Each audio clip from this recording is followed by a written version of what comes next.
everyone. Good to see you again. This is the Orphan's Tales live reading, night 11. I hope that things are as good as they can be in your world. In my world, apparently, we're about to have a huge snowstorm. So I'm just thrilled about that. Couldn't possibly be happier about soon to be buried in something called a bomb cyclone, which I guess after 12 years in New England I should know what that is, but other than crap, badness, I don't. All the crap and badness happens at once as far as I gather. Yeah, so welcome to my quarantine life, which is about to get a lot more quarantined as we can't dig our way out the door, but hopefully it'll melt quickly as April snow often does. The music we're listening to, as always, is by S.J. Tucker. You can find her at sjtucker.com and Bandcamp under S.J. Tucker. She's done 2 albums based on the Orphan's Tales, as well as one based on Palimpsest and one based on Fairyland, and then a whole bunch of other albums that are her own, well, they're all her own work, but are not based on anything but her own genius, and I highly recommend you checking all of them out. To get the housekeeping out of the way, you guys know how this song goes by now. This is not an audiobook of The Orphan's Tales. There has never been an audiobook of The Orphan's Tales. This, for legal purposes, is a play, a one-woman show. You can find the archive on my YouTube channel at Cat Valenti Live. You can subscribe to my Patreon, also at Cat Valenti, and believe it or not, my username on Twitter is also Cat Valenti. You can also drop a coin in the tip jar, which is on my Instagram profile, as well as my website at catherinemvalenti.com. These are all free readings, but if you do have a nickel to spare, times are really tough, and it's deeply appreciated at our house. Thank you so much to Larissa, who gave me a tip last night. A wonderful, wonderful thing for you to do. I will thank anyone who puts anything at all in that digital hat on the next stream. So tonight, I can't remember if it's tonight. I'm pretty sure it's tonight that we're going to hit my most quoted line of all time. I could be wrong, but I think it's in this story. If it's not, I'll point it out when we get there. But I'm pretty sure it's in this one. I don't think it's my best line by a long shot. I think I've written way better things. But it was in Women's World, like the magazine. It's on tote bags. It's all over the place. I run into it in the strangest places. I'll give you a hint when we hit it. I don't know why. I work really hard on my lines. I don't know why this one in particular is the one that everybody quotes, but it is. I think Life is Beautiful, Life is Stupid might get up there given another decade or so, but for now, there is absolutely no contest. It is my most quoted line, so I certainly didn't know it was going to be when I was writing it. Nor do I think I have any other particular memories to share about the writing of this section of the Orphan's Tale, so let's just get right into it. The Beast Maiden's Tale. I was born far, far from here, on midwinter's night, in the middle of a storm that tore the tiles from the roof and flooded the sky with clouds blacker than chimneys. I drew first breath in a tall tower wrapped with ivy and lilies like waxing moons, all of grey stone shot through with quartz. Wind battered at the windows, the sky boiled with thunder. The midwife placed me in my mother's arms, wide-eyed and wondering. She smiled at me, her face tired and white, full of sorrow, and died with her finger clutching my tiny hand. When the wild milkwoods and chestnuts had bloomed 12 times and withered, my father married again, a woman of radiant face and hair like a river of fire, her body like the living sun entering our hall. Her name was Iolanthe.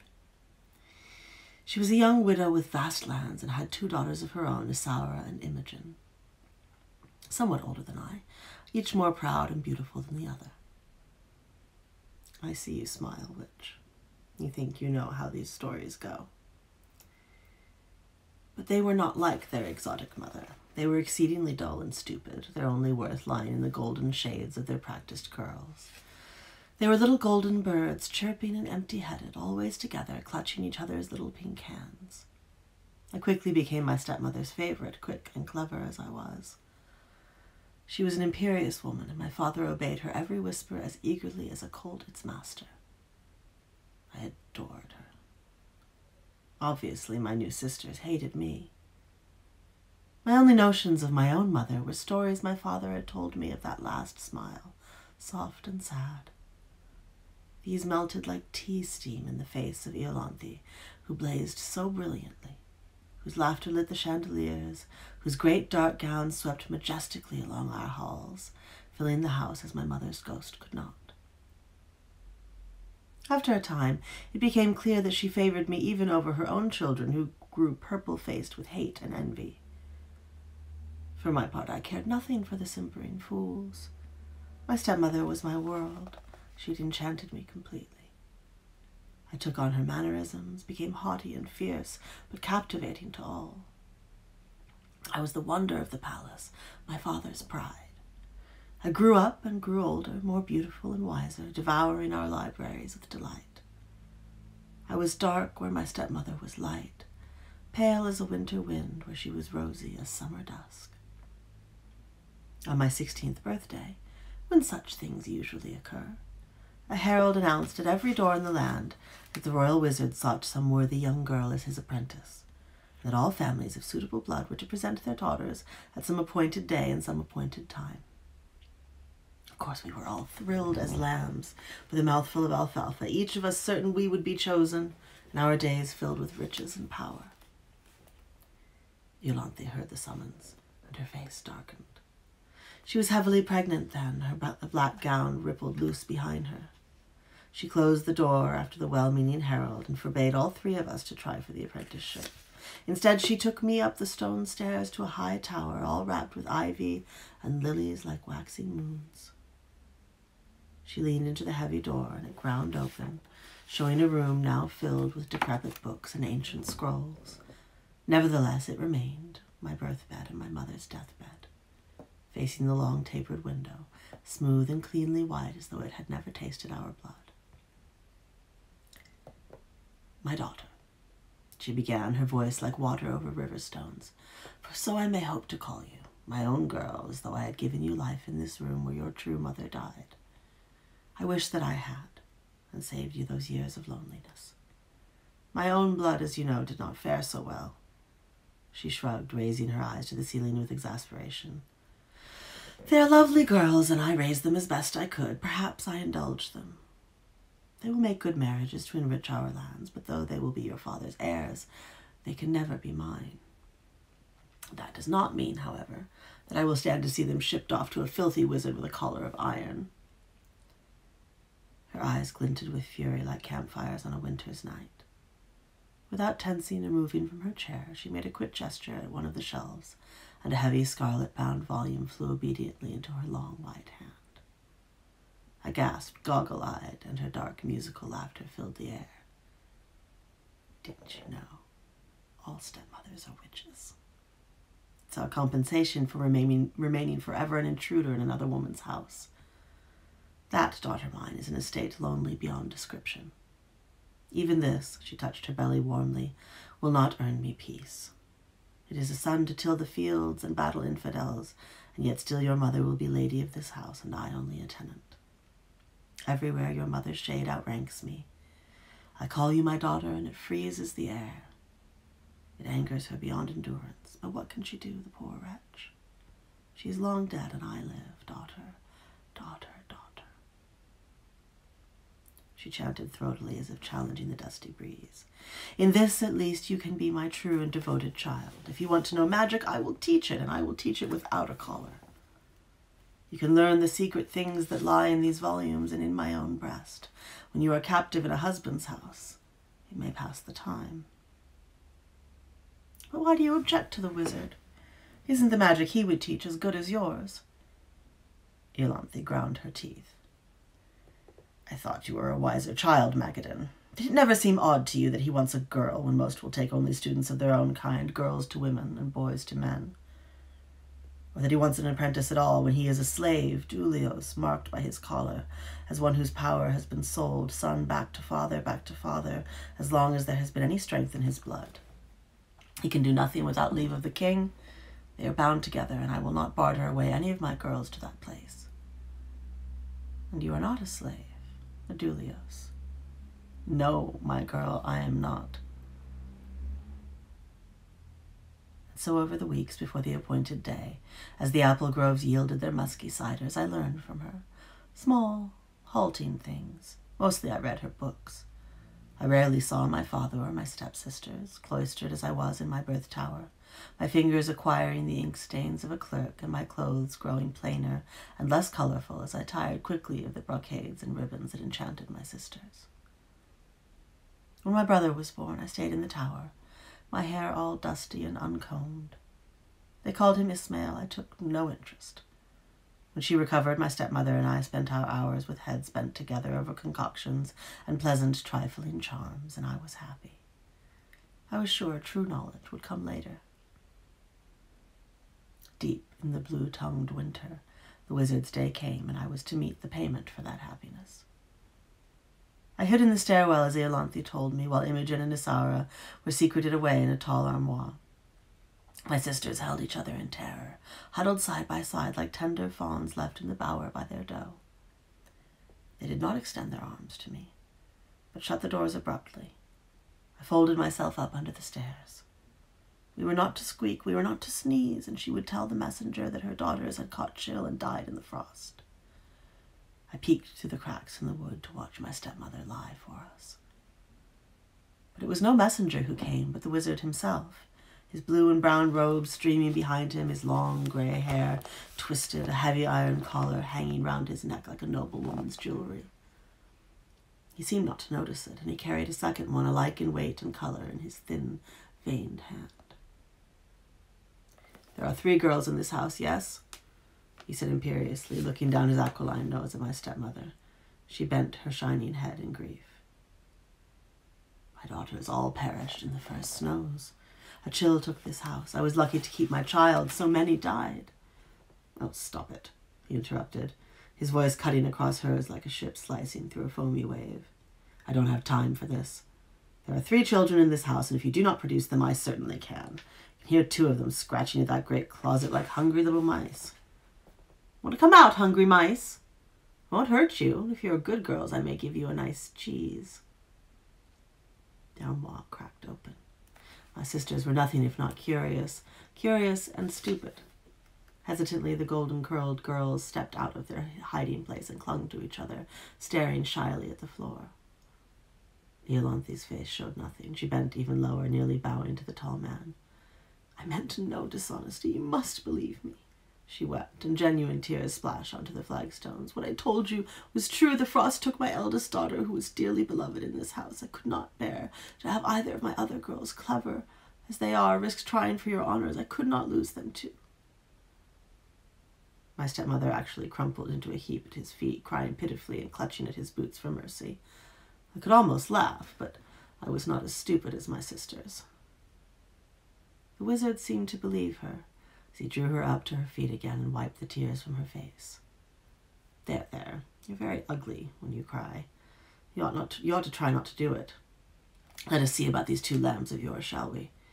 He held out the iron collar, and Iolanthe flinched ever so slightly. It is a simple test. Each of them will try my collar, and if it should be fortunate enough to fit one of them, she will come with me and learn all sorts of wonderful things and live a life that even a queen would envy. That does sound nice, doesn't it, girls? My sisters nodded, but they trembled with fear like leaves blown across an empty street. He approached them as a man will approach a horse he wishes to break, and his long, pale fingers settled first on Imogen. Please, sir, she whispered. I don't want to. Well, little girls must learn to do things they don't wish to do. It is the way of the world, the wizard said comfortingly. and opened the latch of the grey collar, fastening it around her neck. It hung loose, limp as cabbage, around her collarbone. See, that wasn't so awful. You're far too weak to be of any use to me. Next. Isaura nearly vomited on her own feet. Please, sir, she begged. I don't want to.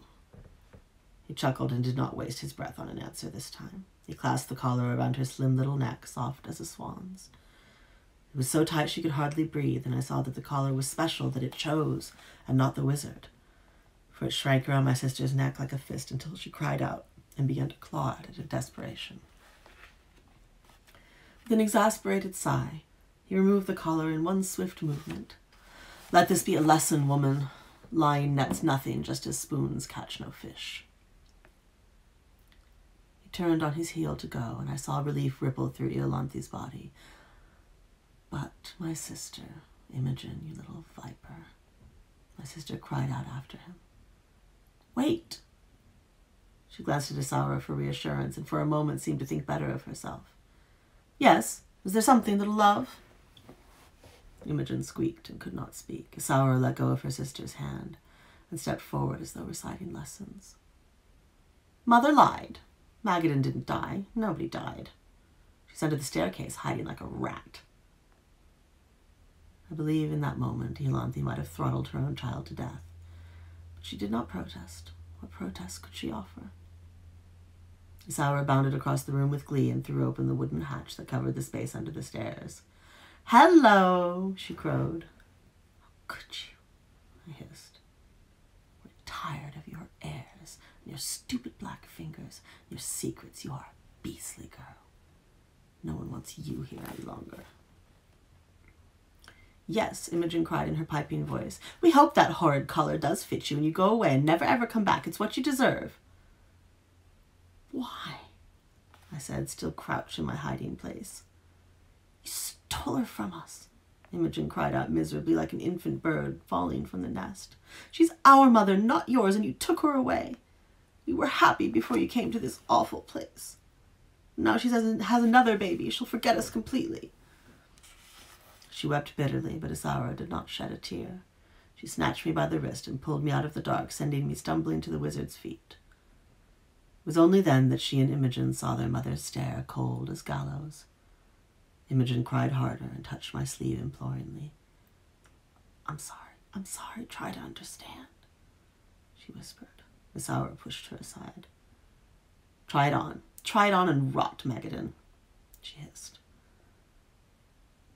I drew myself up before the wizard, who grinned like a jungle cat who has just made a meal of a particularly fat vole. He held the collar out, but with my stepmother's eyes burning on my skin, I refused to bend my neck towards it. He pursed his dry lips and stepped forward, clapping the thing around my throat with alarming speed. It fit so perfectly I hardly felt its weight. There was no sound in the hall, but I saw Isaura smile into her sleeve. The wizard checked the joints of the collar and gave me over to his men, dropping 3 silver coins into Iolanthe's hand in exchange for me. As I was pushed out of my house, I heard behind me the soft thump of my stepmother collapsing onto the tile. The Lucrata's tale continued. So you see how it is, the Beast Maiden said. There was no apprenticeship at all. He locked me up here without even taking me to the palace, and here I have been for 50 years and more. Each fortnight he comes and forces me to drink terrible concoctions. He rubs unguents over my body, causes the lightning to burn my veins. He keeps me young and strong, for I have lasted longer than any of the others, and he has never had so likely a subject.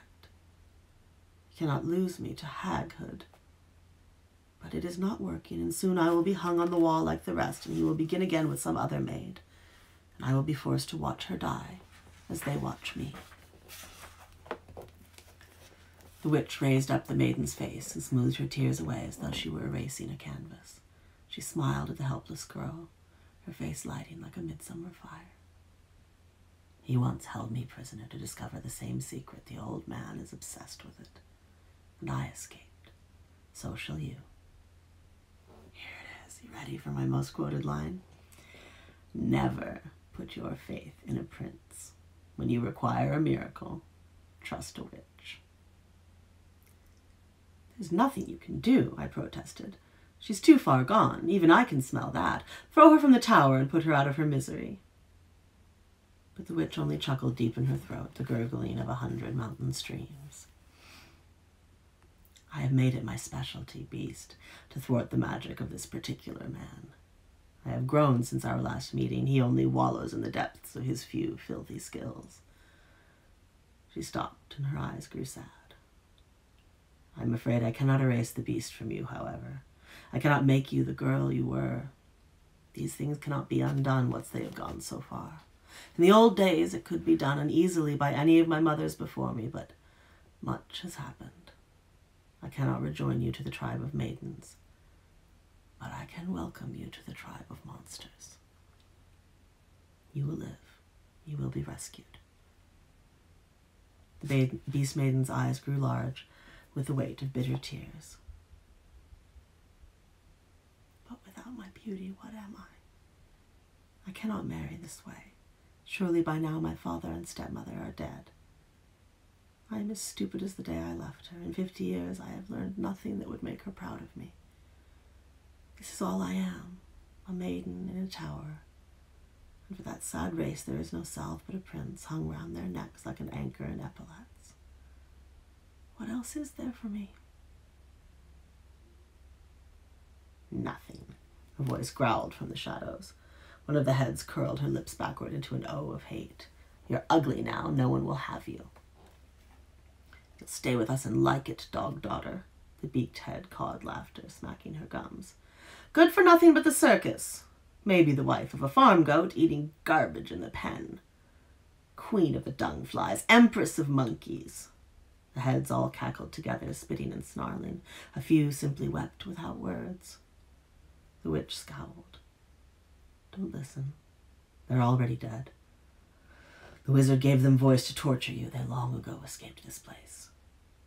We're not dead, little witch. Try your parlor trick somewhere else. She's ours. The heads peeled off into laughter again. Where could I go?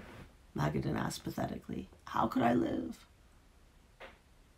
Beast owes me, the witch answered. He will take you to the sea, where you can find work on the ships anchored there.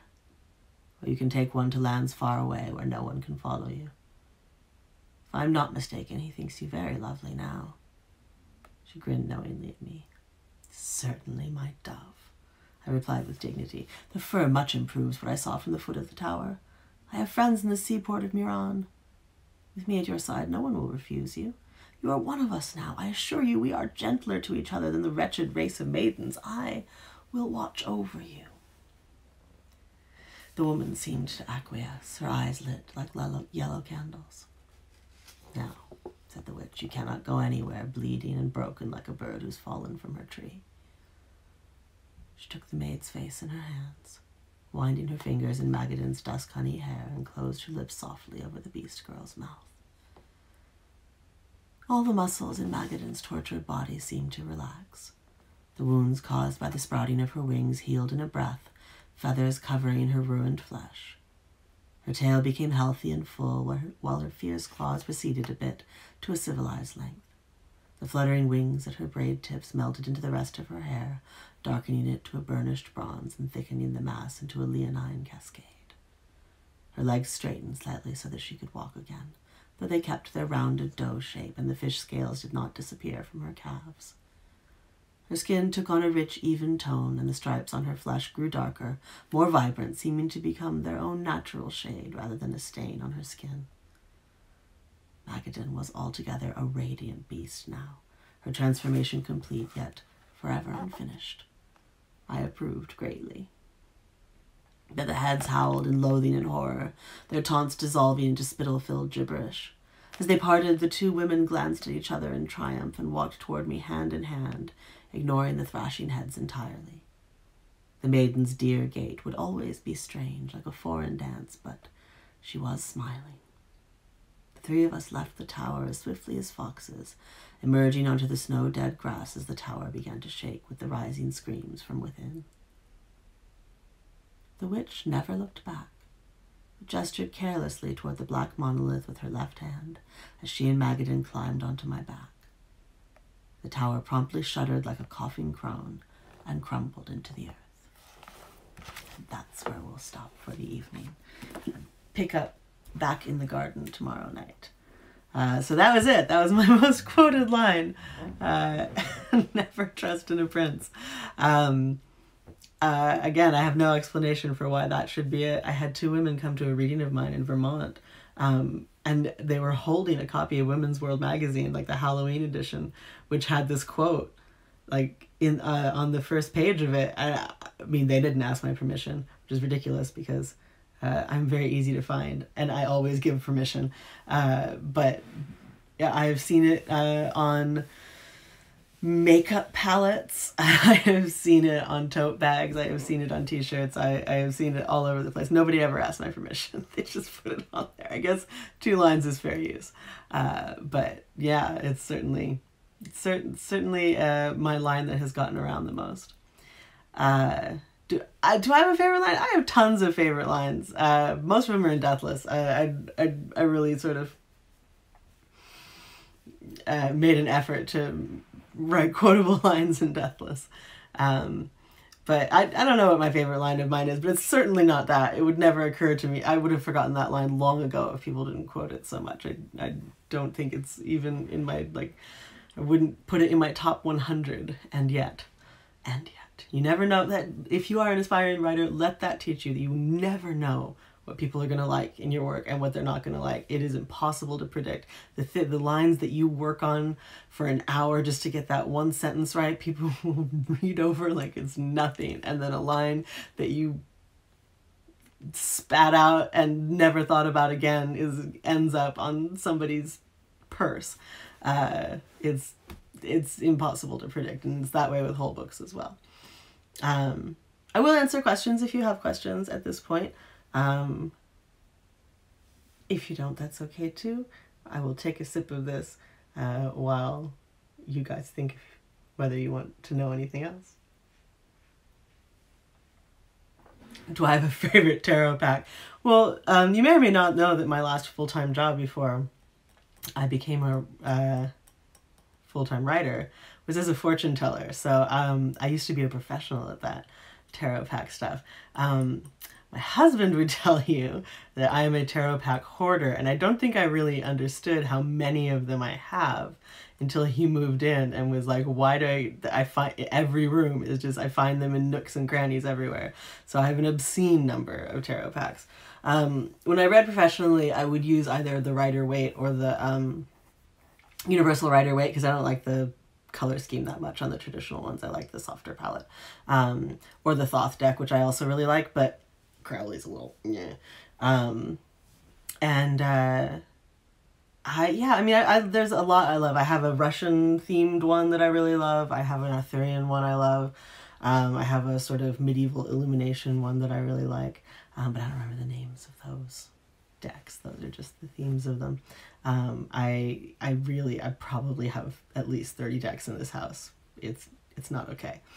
For cosplaying Megan, what would she wear? What she would be wearing would be like your traditional Maiden in the Tower outfit. I think it says it's white and beaded, that it's just like a pretty, very girly dress, and then all the monster stuff underneath the girly dress. And, you know, vaguely medieval, so the bodice and the lacing and all that kind of stuff. You mentioned that you wrote a lot of yourself in The Orphan Girl in this book. Now that you've entered a new phase in life, do I identify with any different character? You know, like I said, my memory of everything in this book is less than it should be. I'm sure that I do, and I'm sure that we will come upon them. You know, the witch is a huge character in the first part of this book, and I definitely sympathize a lot with her. But the thing is, because I wrote these characters when I was very, very young, you know, I was only 22 when I started this, so I was ventriloquizing life experiences that I had never had, not even an analog of them. So there's all these birth scenes, and obviously I'd never given birth, and there's all kinds of older women's experiences that I had not gotten to yet. So I we'll see when we get there. Ashkel had a lot of me as well, the Selkie, and yeah, I don't know. We'll see. Like the things that I remember, I don't even remember if Alinor and the Black Pappas and everything are in this book or the next book. It all flows together for me. It's just very hard to keep. It's so much easier to keep straight when I was writing it and didn't have any other books in my head. So I'm sure that I do. I will talk about it more as we hit them.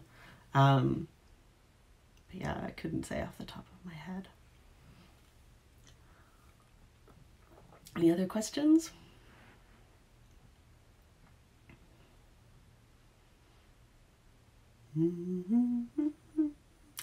Okay, well, let's do the outro housekeeping. That was S.J. Tucker's music we were listening to earlier. You can find her at sjtucker.com, where you can find both her incredible catalog of albums and the ones she's done based on my books. You can find the archive if you've missed any nights of these readings at my YouTube channel. I almost said live journal again. It's just putting me back into the old world. My YouTube channel at Cat Valenti Live. You can subscribe to my Patreon, where you can read essays and recipes and excerpts from my new books as I write them at Cat Valenti on Patreon. You can follow me on Twitter at Cat Valenti. There's a tip jar on my Instagram profile, as well as my website at catherinemvalenti.com. These are entirely free, but if you would like to toss a coin to your witch, it is greatly appreciated. It is not great to be an artist right now. I did manage to get my work done today, but I have to say my whole day was thrown into a tailspin by like the first thing I saw this morning. This morning was an email about how bad publishing is going to get, and it threw me into a tailspin. So being an artist is awful at the moment.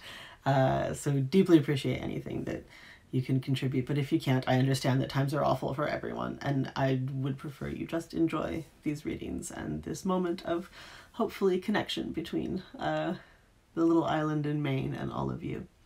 I will see you all tomorrow night, same time, 8:30 p.m. Eastern time, same fairy tale time, same fairy tale channel. Have as wonderful an evening as you can possibly manage, guys.